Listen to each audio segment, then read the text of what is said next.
आइए आज फिर एक बार हम पवित्र शास्त्र बाइबल में से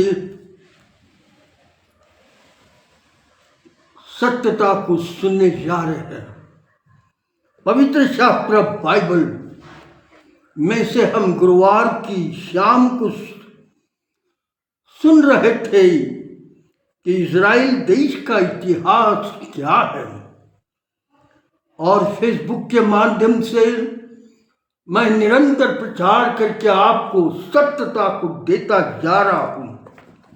वह इसलिए कि संसार आज उस मार्ग की ओर दौड़ रहा है जो मार्ग बहुत भयंकर है, और इसीलिए सत्यता आप तक लाना मेरा कर्तव्य है। इसलिए मैं आज फिर एक बार पवित्र शास्त्र बाइबल के वचनों के साथ आपके मध्य में आ उपस्थित हुआ हूं। पवित्र शास्त्र बाइबल ऐतिहासिक किताब है। पवित्र शास्त्र बाइबल स्वर्ग का वचन है, जो वचन मनुष्य जाति के लिए आत्मिकता का वरदान देती है, और जो लोग इसे सुनते हैं और इस पर विश्वास करते हैं, परमेश्वर उस मनुष्य जाति को बड़ी आशीषों से भरता है। यह इज़राइल देश की स्थापना का संसार के मध्य बिंदु में इसलिए स्थापित किया गया ताकि सारे संसार के लोगों का ध्यान इज़राइल पर लगा रहे, ताकि सारे संसार के देश के लोग परमेश्वर जो जीवित है उसकी सत्यता को सुन सके और समझ सके। मैंने आपको पवित्र शास्त्र बाइबल में से सफन्याह की किताब में जो भविष्य लिखा था उसके विषय में गुरुवार को मैंने बताया था। गाजा का स्थान फलिस्तीयों की जगह जो जगह पर है वह उन्हें छोड़कर चला जाना होगा, नहीं तो स्वर्ग से आग और गंधक उन पर आएगी। सदोम और अमूरा की तरह उसका नाश होगा, क्योंकि अंतिम युद्ध के जो आर्मगिदोन का होने वाला है उससे पहले इज़राइल का पूरा प्रांत केवल इज़राइली कौम ही वहां रह सके, दूसरा कोई नहीं होना, क्योंकि एक महान भारी युद्ध होने वाला है। और इस युद्ध के विषय में पवित्र शास्त्र बाइबल बड़ी खुली रीति से हम जब पढ़ते हैं तो इसमें एक पूरा इतिहास दिया है कि कैसा वो युद्ध होगा, और इसीलिए इज़राइल का पूरा प्रांत केवल 12 गोत्रों का ही प्रांत होगा। कोई गाजा में दूसरा समाज या दूसरे लोग बस नहीं सकेंगे, और इसीलिए उससे पहले हम सब इस बात को सत्यता को जान ले, क्योंकि ये भविष्य किया हुआ है। ऐसे समय में इज़राइल यहूदी के सिवाय कोई इज़राइल की उस भूमि पर गाजा में नहीं रहेगा। वहाँ यहूदी लोग जो यरदन के उस पार है वो आके सब वहाँ रहेंगे, यहूदी और उनके जानवर, और वे वहाँ बसेंगे। ऐसा भविष्य है, और सारा संसार प्रभु यीशु को बादलों पर आते दिखेगा। क्या? आर्मगिदोन का युद्ध होना, उसके पश्चात तुरंत परमेश्वर जो स्वर्ग का प्रभु यीशु है वह इस संसार में बादलों पर आने वाला है, और हर एक आंख उसे देखेगी। ऐसा लिखा है पवित्र शास्त्र बाइबल में, और प्रकाशित वाक्य इसका पहला अध्याय 7वें आयत में ऐसा कहा है, देखो वह बादलों के साथ आने वाला है और हर एक आंख उसे देखेगी। जिन्होंने उसे भेजा था, उसके हाथों में खिले ठोके थे, जिन्होंने उसके सीने में भाला भूसा था, वे सब उसे देखेंगे और पृथ्वी के सारे कुल के लोग छाती पीटेंगे और कहेंगे हाय हाय हाय हाय। जिन्होंने देखा था उन्होंने वो कहेंगे हाय हाय। जिन्होंने परमेश्वर के वचनों पर विश्वास नहीं किया, सत्यता पर प्रचार, सत्यता का प्रचार कानों पर आता था पर विश्वास नहीं किया, वे सारे कुल यीशु को बादलों पर आते देखकर छाती पीटेंगे। लोग कहेंगे हमने इस यीशु का तिरस्कार किया, हमने उसकी बातों को तुच्छ जाना, हमने उस पर विश्वास नहीं किया। मसीह समाज स्वर्ग के जीवित परमेश्वर की बातों को प्रचार कर रहा था, परंतु हमने उस पर विश्वास नहीं किया। ऐसे सारे लोग छाती पीटेंगे। हाय मित्रगण, ये समय अभी बहुत जल्द आने वाला है, क्योंकि पवित्र शास्त्र का भविष्य है जब संसार में बुराइयां बहुत बढ़ जाएंगी, लोग मार काट, दिंगाना, देशों देशों में जलाना और अजीब अजीब बातें, व्यभिचार, घूसखोरी, बेईमानी, ये सारी बातें जो होते जाएगी, ये अभी आगे और बढ़ते जाएगी। ऐसा पवित्र शास्त्र का भविष्य है और इसीलिए हम बचाना चाहते हैं वचन देकर, और इसीलिए परमेश्वर चाहता है मेरे बालक, मेरे लोग इस संसार के हैं, वे बचाए जाए। लोग कहेंगे हमने इस यीशु को तो तिरस्कार किया। आज उस सामर्थी परमेश्वर प्रभु यीशु की बात सुन लो, क्योंकि उसी प्रभु यीशु ने मुझे और आपको अपने रूप में बनाया, हमें निर्माण किया उसी प्रभु यीशु ने। वही परमेश्वर है और उसी की हम संतान है, और अपनी आत्मा हम मनुष्य जाति के अंदर रखे है, इसलिए कि हम इंसान इस पृथ्वी पर जीवित पाए जाए, रह जाए। हम अपने ही जीवन दाता को भूल गए और शैतान के मार्गों पर चलकर अपने ही स्वर्ग पिता के विरुद्ध खड़े हो गए हैं। यदि मैं पाप करता हूं, यदि मैं बुराई करता हूं, यदि मैं दुष्टता करता हूं, तो मैं मेरे परमेश्वर के खिलाफ खड़ा हूं। मुझे निर्माण करने वाले परमेश्वर, मेरा स्वर्गीय पिता, उसके विरुद्ध मैं खड़ा हो चुका हूं। यदि मैं दुष्टता करता, यदि मैं बुराई करता, यदि मैं मार काट करता, यदि मैं खून खराबा करता, यदि मेरे अंदर सारी अश्लीलता है, तो मैं स्वर्गीय पिता परमेश्वर के विरुद्ध खड़ा हुआ हूं। और इसीलिए मित्रगण, मेरा और आपका आज कर्तव्य है। इसलिए पवित्र शास्त्र बाइबल क्या कहता है सुनो। पवित्र शास्त्र बाइबल यशायाह नबी की किताब, भविष्यद्वक्ता की किताब है, और इस किताब में क्या लिखा है हम देखेंगे। यशायाह नबी की किताब, इसका पहला अध्याय 2 आयत में कहा, हे स्वर्ग सुन और हे पृथ्वी कान लगा, क्योंकि यहोवा परमेश्वर क्या कहता है। हाँ मित्रगण, हे स्वर्ग सुन, हे पृथ्वी कान लगा, क्योंकि यहोवा परमेश्वर क्या कहता है। मैंने बाल बच्चों का पालन पोषण किया और उनको बढ़ाया भी, परंतु उन्होंने मुझसे बलवा किया।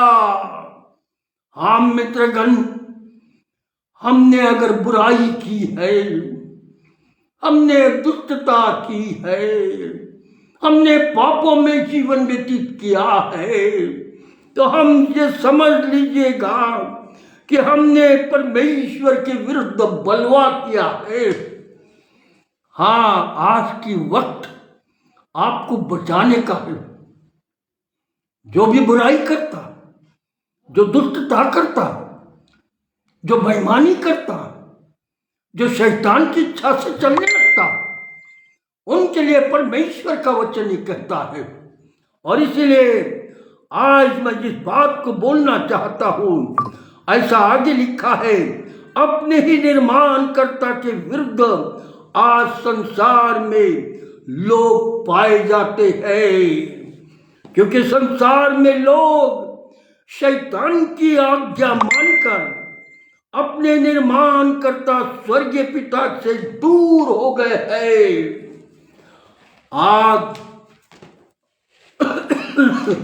आगे पवित्र शास्त्र बाइबल क्या कहता है हम सुनेंगे। पवित्र शास्त्र बाइबल आगे क्या कहता है। यशायाह नबी की किताब इसका पहला अध्याय और उसकी तीसरे आयत में ये कहता है, बैल तो अपने मालिक को और गधा अपनी स्वामिनी की चरनी को पहचानता है, परंतु मेरे लोग मुझे नहीं जानते। देखो, ये सत्यता वचन के द्वारा स्वर्ग का परमेश्वर मुझ और आपसे कहता, बैल तो मालिक को और गधा अपनी स्वामिनी की चरनी को पहचानता है, परंतु मेरे लोग मुझे नहीं पहचानते, मेरे लोग मुझे नहीं जानते। हाँ मित्रगण, जो लोग दुष्टता में है, जो लोग जीवित परमेश्वर को नहीं जानते, जो लोग सत्यता को नहीं जानते, वे भटक चुके हैं। उनके लिए बहुत भयंकर समय आएगा।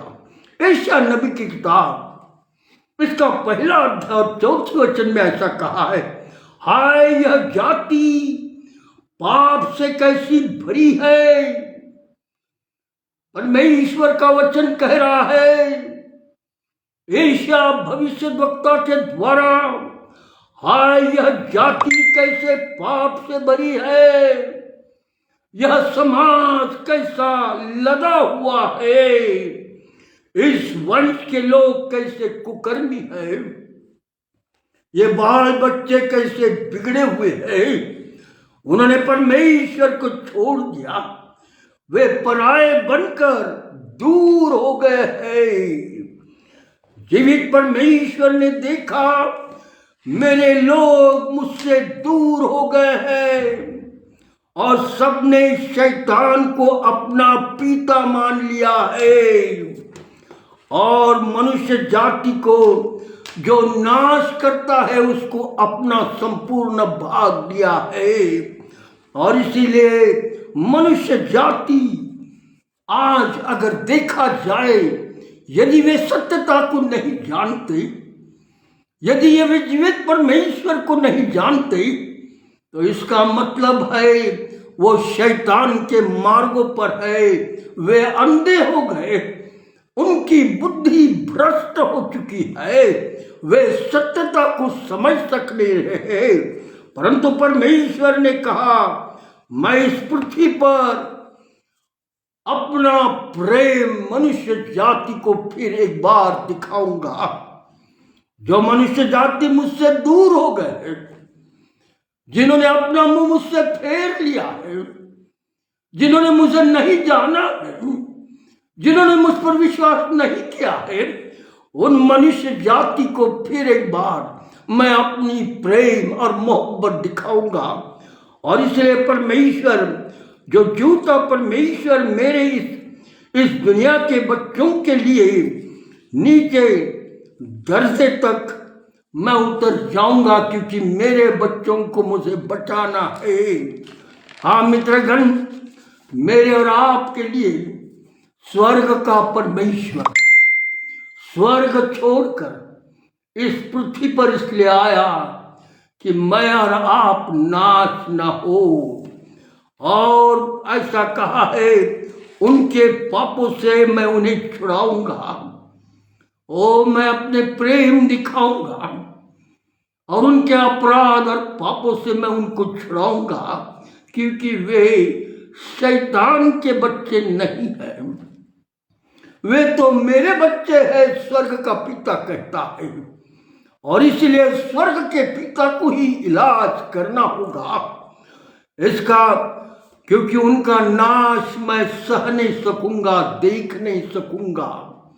हाँ मित्रगण, ये केवल स्वर्गीय पिता का दिल हो सकता। मानव जाति को बदल देने के लिए इतनी मोहब्बत और प्रेम दिखाने वाला परमेश्वर, आगे परमेश्वर का वचन क्या कहता है? यूहन्ना रचित सुसमाचार 3 अध्याय और 16वीं आयत में, क्योंकि परमेश्वर ने जगत से ऐसा प्रेम रखा कि उसने अपना एकलौता पुत्र दे दिया, ताकि जो कोई इस पर विश्वास करे नाश ना हो, अनंत जीवन पाए। हाँ मित्रगण, यह है प्रेम।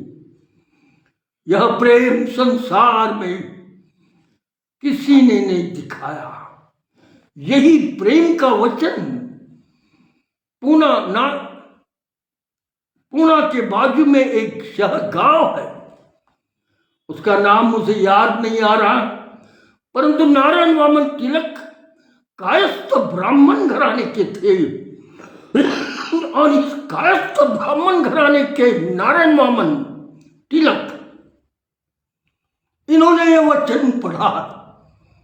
एक चर्च के आगे बोर्ड पर लिखा था, क्योंकि परमेश्वर ने जगत से ऐसा प्रेम रखा कि उसने अपना एकलौता पुत्र दे दिया, ताकि जो कोई उस पर विश्वास करे नाश न हो, परंतु अनंत जीवन पाए। यह वचन जब नारायण वामन तिलक कायस्थ ब्राह्मण इन्होंने जब पढ़ा, तब वे रुक गए, वचन को गहराई से पढ़ने लगे और फाटक खोलकर अंदर आए और पास्टर से पूछने लगे, पास्टर ये कहाँ लिखा है? ऐसा तो किसी समाज के ग्रंथों में नहीं मिलता। तब पास्टर ने कहा, हमारे पवित्र शास्त्र में यह लिखा है। और नारायण वामन तिलक ने कहा, यह कहाँ लिखा है? और जब उन्होंने देखा और पढ़ा, तब उन्होंने पास्टर से कहा, पास्टर मुझे ये बाइबल देंगे क्या? और उन्हें पास्टर ने कहा, अवश्य, मैं आपको बाइबल देता हूं, उसे पढ़िएगा। नारायण वामन तिलक पवित्र शास्त्र बाइबल कायस्थ ब्राह्मण व्यक्ति पवित्र शास्त्र बाइबल लेकर वापस घर आए, परंतु बाइबल को छुपा के, क्योंकि घर के लोग कुछ और कहेंगे, और चुपके से नारायण वामन तिलक यही पवित्र शास्त्र बाइबल पढ़ते थे। और ऐसा कहते एक दिन परमेश्वर ने वचनों के द्वारा उनके अंतःकरण को पकड़ लिया। इन्होंने पश्चाताप किया, तमाम पापों के लिए, बुराई के लिए, दुष्टता के लिए। और नारायण वामन तिलक ने आकर पास्टर से कहा, pastor I believe in Jesus Christ, I want Jesus, I want Jesus. और तब वो तैयार हुए और उन्होंने बपतिस्मा लिया। मित्रगण, ब्राह्मण घराने का नारायण वामन तिलक आज जीवित तो नहीं है, परंतु उन्होंने लिखे हुए सारे गीत आज क्रिश्चियन समाज अपने अपने चर्चेस में गाते रहता है। देखो जीवन बदल जाना, देखो प्रभु चाहता है मनुष्य का जीवन बदल जाना। उन्होंने इतने सुंदर गीतों को लिखा और उन गीतों का इतना सुंदर अर्थ होता है कि लोगों का जीवन गीतों गाते समय में बदलने लगता है। हाँ मित्रगण, यही प्रभु यीशु चाहता है और इसीलिए प्रभु यीशु मसीह का वचन आगे क्या कहता है, देखो यूहन्ना रचित सुसमाचार 3:16 में, क्योंकि परमेश्वर ने जगत से ऐसा प्रेम रखा कि उसने अपना एकलौता पुत्र दिया, ताकि जो कोई उस पर विश्वास करे नाश ना हो परंतु अनंत जीवन पाए। मित्रगण, स्वर्ग का परमेश्वर मनुष्य जाति को बचाने के लिए इस संसार में यीशु नाम से आया। यीशु इस शब्द का अर्थ उद्धार, मनुष्य जाति के लिए। यीशु इस शब्द को लेकर परमेश्वर का पुत्र इस संसार में इसलिए पैदा हुआ कि मेरा और आपका उद्धार हो। इसलिए संसार के लोगों ने परमेश्वर को जानना बहुत जरूरी है, परंतु पवित्र शास्त्र बाइबल और संसार इस बात को जानता है कि परमेश्वर को कभी किसी ने नहीं देखा।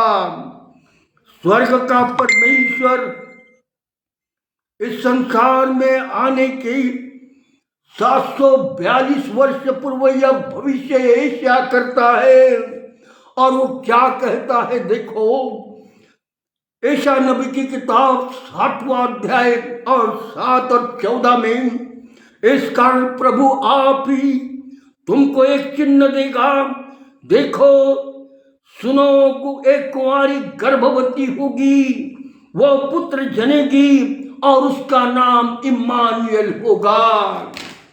हाँ मित्रगण, जिस परमेश्वर को मनुष्य जाति ने कभी नहीं देखा, वह परमेश्वर इम्मानुएल इस नाम से आएगा। इम्मानुएल इस शब्द का अर्थ स्वर्ग का परमेश्वर मनुष्यों के मध्य में। इसलिए भविष्यवक्ता ने कहा उसे इम्मानुएल कहा जाएगा। इम्मानुएल स्वर्ग का परमेश्वर मनुष्य जाति के लिए बेथलेहम नगरी के गौशाले के चरनी में आया और वहां जन्म लिया।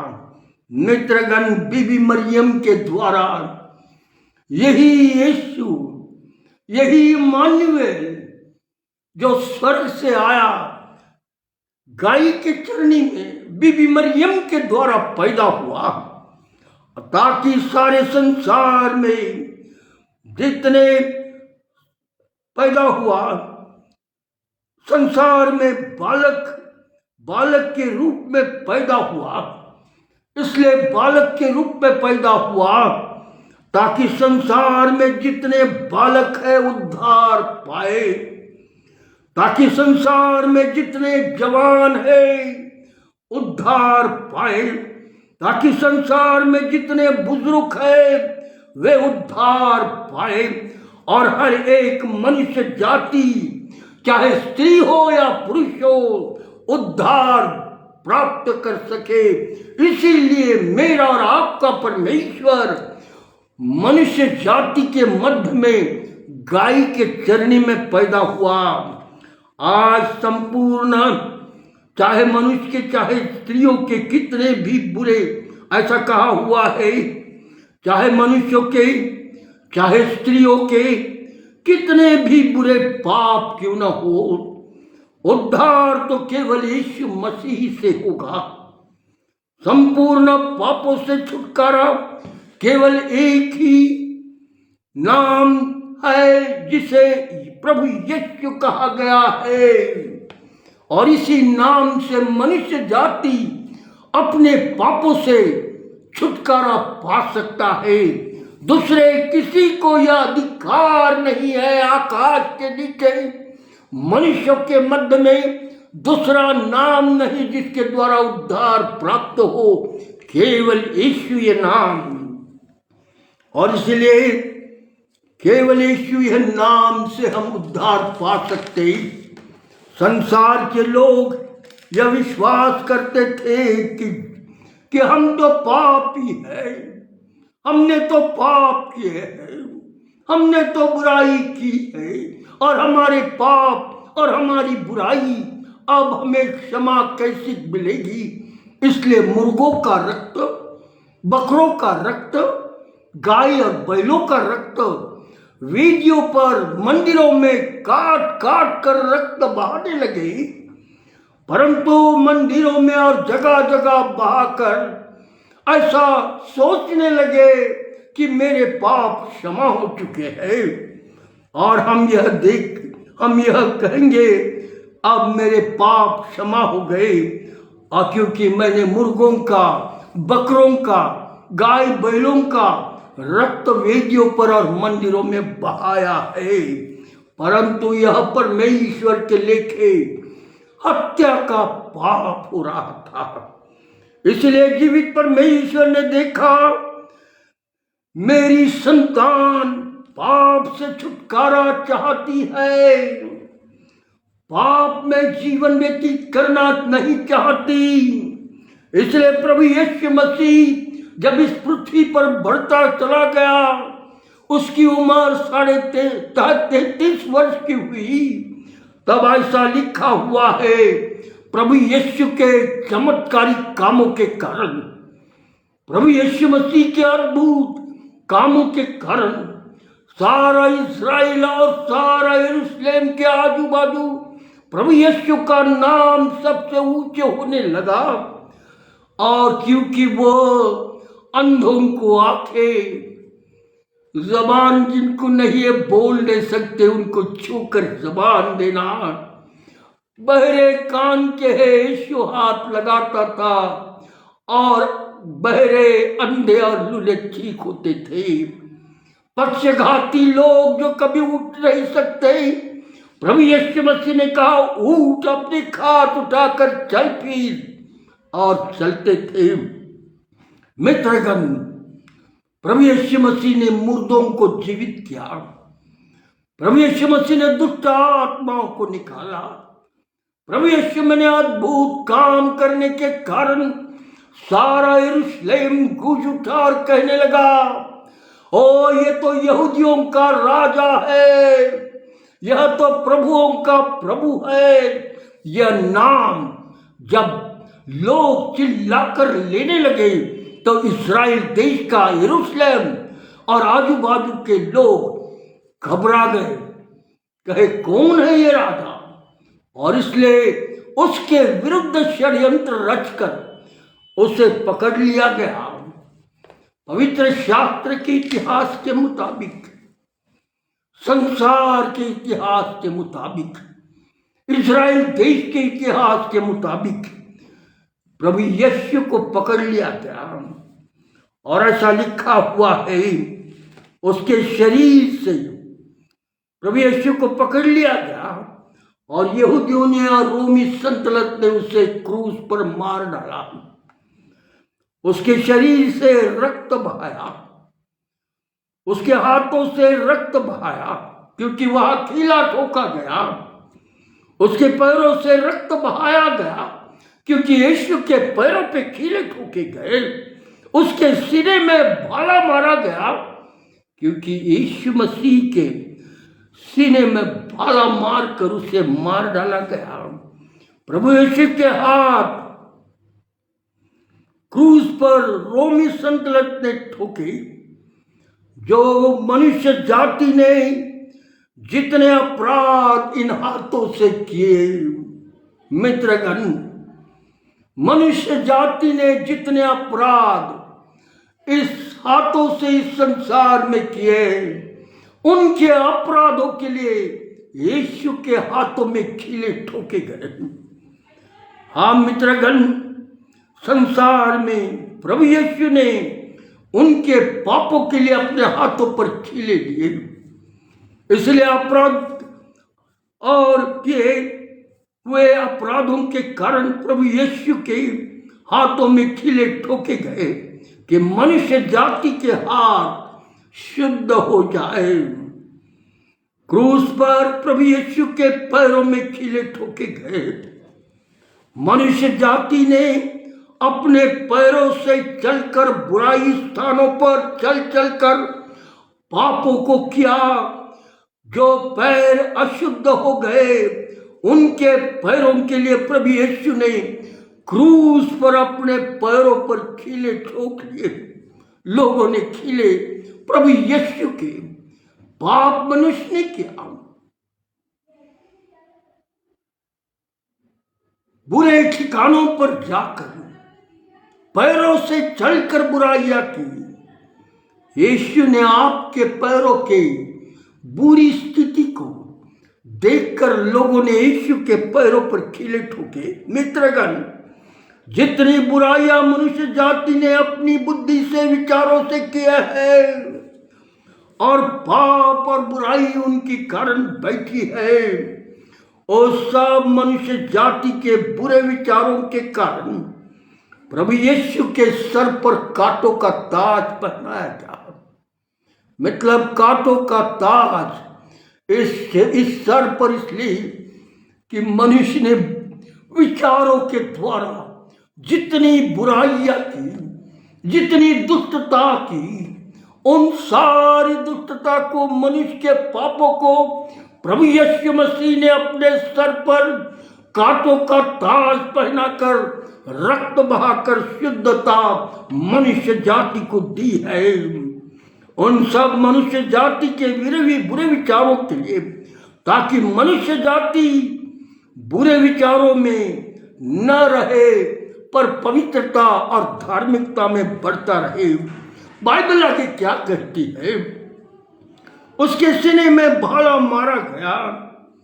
संसार के लोगों ने अपने पेट को भरने के लिए जो अपराध किए, लोगों को लूटा, अपराध किया, घूसखोरी की, बेईमानी की और सारी चीजें पेट भरने के लिए करने वाला मनुष्य, उसके अपराधों के कारण प्रभु यीशु के सीने में भाला भोसा गया। प्रभु यीशु के सीने में भाला मारा गया। आज संसार की और देखो, भलाई का जमाना नहीं रहा। प्रभु यीशु ने इस संसार में सारे भले आत्मिक कार्य किए हैं। जिस स्थान से प्रभु यीशु इस पृथ्वी पर आया, वह स्वर्ग स्थान इस पृथ्वी पर गाय के चरनी में आया। यह एक स्वर्गीय मार्ग मनुष्य जाति के लिए प्रभु यीशु ने इस पृथ्वी पर जन्म लेकर तैयार किया है। प्रभु यीशु की सेवकाई आनंद देने वाली सेवकाई थी इजराइल देश में। प्रभु यीशु की सेवकाई इजराइल देश के यरूशलेम के सारे आजू बाजू के जगह दुखियों को आनंदित करने वाली सेवा। प्रभु यीशु की सेवकाई मनुष्यों के अंदर शांति डालने वाली। ओ शांति का राजकुमार प्रभु यीशु को कहा गया है। ओ प्रभु यीशु की सेवकाई मेल मिलाप करने की, ओ एक दूसरे को मिलाने की, एक दूसरे के साथ प्रेम से रहने की। और इसलिए प्रभु यीशु की सेवकाई प्रेम देने वाली सेवकाई थी। हाँ मित्रगण, इतनी अद्भुत सेवकाई परमेश्वर प्रभु यीशु ने मनुष्य जाति के मध्य में यीशु के द्वारा इस पृथ्वी पर स्थापित करनी शुरू की। प्रभु यीशु की सेवकाई आत्माओं को बचाने की सेवकाई। जो आत्मा शैतान के मार्गों पर जाकर, जो आत्मा दुष्टता, बुराई, पाप, अश्लीलता करता हुआ बिगड़ चुका है, इस पाप को बचाने का, इस आत्मा को बचाने का कार्य स्वर्ग का परमेश्वर प्रभु यीशु ने इस पृथ्वी पर इजराइल देश में शुरू किया। हाँ मित्रगण, पाप की मजदूरी मृत्यु है, परंतु परमेश्वर का वरदान हमारे प्रभु यीशु मसीह में अनंत जीवन है। जिस महान कार्य के लिए प्रभु यीशु का जन्म हुआ, इस पृथ्वी पर आया, कि संपूर्ण मनुष्य जाति के पापों से छुटकारा पाए और स्वर्ग के राज्य के अनुसार मनुष्य का जीवन हो। प्रभु यीशु क्रूस पर मानव जाति के पापों के लिए क्रूस पर मारा गया। इतिहास इस प्रकार सा कहता है, वह कब्र में से जीवित हुआ। इसलिए संसार में प्रभु यीशु के लोग असंख्य है। वह 40 दिन और 40 रात चेलों के साथ रहा।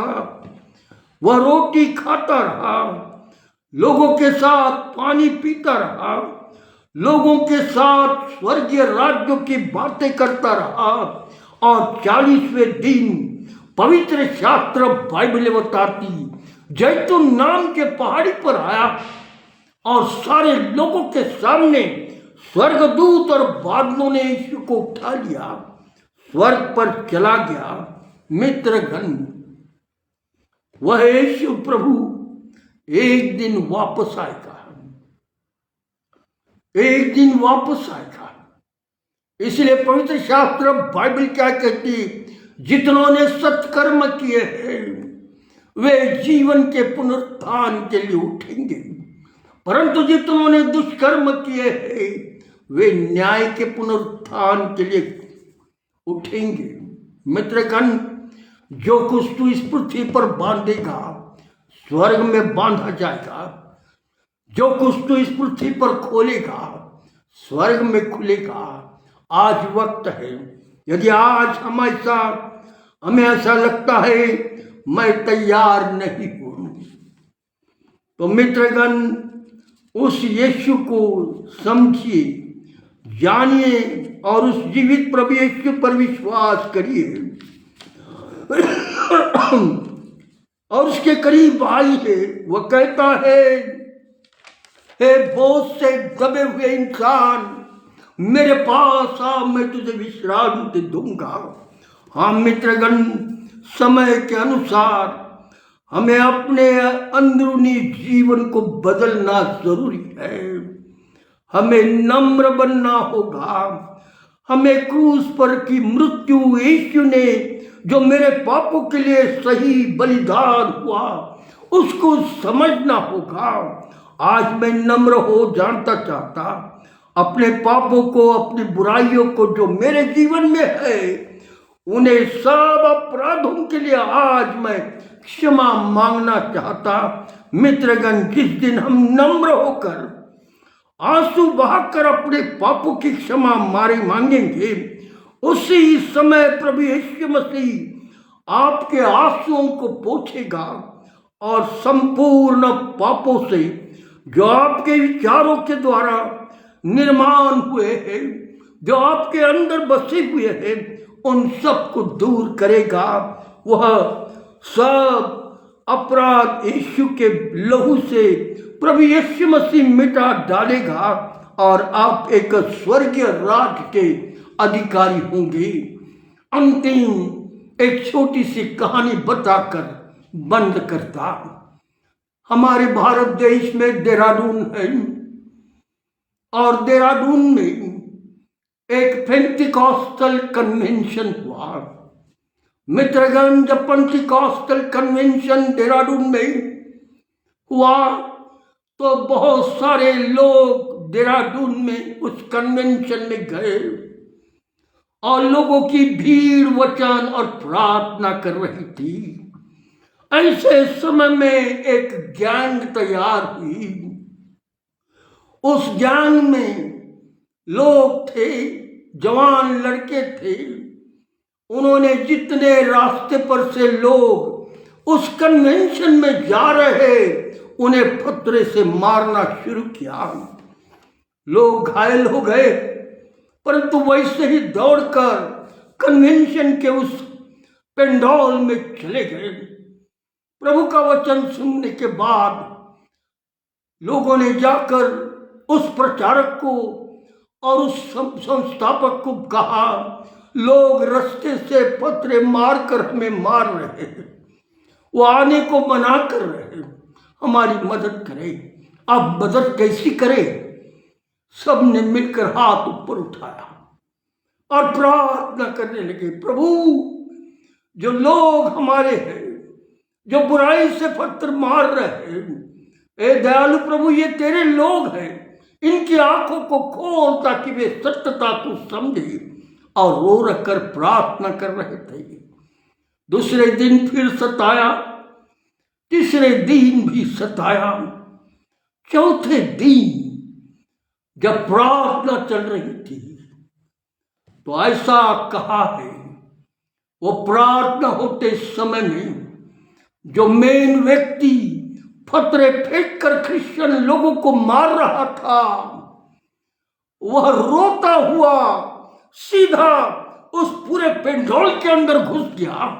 और जैसे ही घुसा लोग डर गए कि अब ये यहां क्या करेगा, परंतु वो सीधा नीचे पुलपीट पर गिर गया और रोने लगा और पश्चाताप करने लगा और कहने लगा, मैंने कितनी बड़ी गलतियां की, प्रभु मुझ पर दया कर। मित्रगण, यह व्यक्ति पश्चाताप करके उठा और उसने एक गीत बाद में निकाला और वो गीत ऐसा था, जब से प्यारा यीशु आया मेरा जीवन बदल गया। यह आर्य समाज का भट्ट था, आर्य समाज का भट्ट व्यक्ति। मैंने उसे मिला, उसके हाथ में हाथ मिलाया, उसने अपनी कहानी बताई कि मेरा जीवन पापी था, परंतु उस दिन पेंतिकोस्त के दिन मेरा जीवन बदल गया। मैंने अपना जीवन यीशु को दिया, मैंने पश्चाताप किया अपने पापों के लिए और आज मैं प्रभु यीशु का हूं और वो प्रचारक हुआ। मित्रगण, this is the way that God change the life. यही एक रास्ता है, पश्चाताप कर लो, पापों की क्षमा मांग लो जीवते परमेश्वर को, आपका जीवन बदल जाएगा। आर्य समाज का ये भट्ट भाई जो मसूरी में रहता है, उसने मुझसे कहा, मेरे जीवन में अब आनंद ही आनंद है। हाँ मित्रगण, जब प्रभु यीशु आपके अंदर आएगा, आपके अंदर आनंद आएगा, आपके अंदर शांति आएगी, आपके अंदर प्रेम आएगा, आपके अंदर दया आएगी, आपके अंदर परमेश्वर का भय आएगा, बुराई से आप दूर रहोगे और परमेश्वर की सहभागिता में आपको, अपने परिवार को और आजू बाजू को लेकर चलेंगे। आज प्रभु आपको मदद करे, वो ज्ञान स्वर्गीय आपको दे, आपका जीवन बदल जाए। भाई, कोई बुराई नहीं, ना आपको हम लाठी लो बोल रहे, ना तलवार लो बोल रहे, ना भाला लो, ना तिरकमटा लो, ना त्रिशूल लो, परंतु हम सिर्फ कह रहे नम्रता धारण कर लो। यही स्वर्गीय वरदान है। संसार आपको कहेगा तलवार लो, संसार का शैतान आपको कहेगा भाला लो, शैतान जो इस संसार में काम कर रहा है वो आपको कहेगा गालियां दो, बुरा करो, आगजनी करो, दुष्टता करो और मेरे साथ हो लो ताकि हम सब तबाह कर डालेंगे। मित्रगण, प्रभु आपको उससे बचाना चाहता, इसलिए आप अपनी आंखों को खोल दो, बुद्धि को खोलो, अपने मन को खोलो और सत्यता को हो सके जितने जल्दी आप लेना चाहोगे लो। अनंत जीवन आपका है। प्रभु आपको मदद करे, आपकी सहायता करे, परिस्थिति के अनुसार, आज की समस्याओं के अनुसार आप अपनी आंखों को खोल लो, अंधे बन के मत रहो, नहीं तो छाती को पीटना और रोना और दांतों का पीसना होगा। आइए हम प्रार्थना करें। हमारे अत्यंत दयालु परमेश्वर पिता, गौरवमान महिमा तुझे देते ही तू हम मनुष्य जाति के लिए इस पृथ्वी पर आया कि हम मनुष्य जाति पाप से छुटकारा पाए। आज तेरा वचन तूने मुझे दिया था वो मैंने तेरे लोगों के मध्य में दे दिया। जितनों ने सुना उन्हें तो आशीष दे, जितने सुनेंगे उन्हें आशीष दे। लोगों के दिलों से बातचीत कर, और हो सके प्रभु इस वचन के द्वारा लोगों का जीवन तब्दील कर। लोग बदल जाए, लोग तेरे मार्गों पर चले, लोग तेरी इच्छाओं से चले और अनंत जीवन के वारिस हो। परंतु यदि आज कोई दुखी है, आज कोई परेशान है, आज कोई आंसू बहा रहा है, घर की हालत खराब होने के कारण दुखी है, ओ प्रभु कोई बीमार है, तो मैं तुझसे प्रार्थना करता, ओ हर घर के तू सुसमाचार दे, हर घर को तू आशीषित कर, हर परिवार में तेरी शांति, तेरा आनंद, तेरी दया को स्थापित कर। दुखियों के आंसुओं को पोंछ डाल और हर घर में आनंद और शांति को स्थापित कर। विशेष करके मेरे देश पर तो अपनी आशीष रख प्रभु। बहुत लोग आज जिन जिन बातों के लिए लड़ाई झगड़े कर रहे, उन्हें तो संभाल, उनके दिलों से तो बातचीत कर कि वे शांति को स्थापित करें, प्रेम को स्थापित करें, एकता को स्थापित करे और इस देश का नाम ऊंचा करे। ऐसा होने दे, हर एक की सहायता कर और मदद कर। धन्यवाद देते, तू हमारा प्रभु जीवित है। आज रात को प्रभु मेरे देश पर विशेष आशीष दे और हर एक को तू रक्षा कर, यीशु के नाम से आमीन आमीन।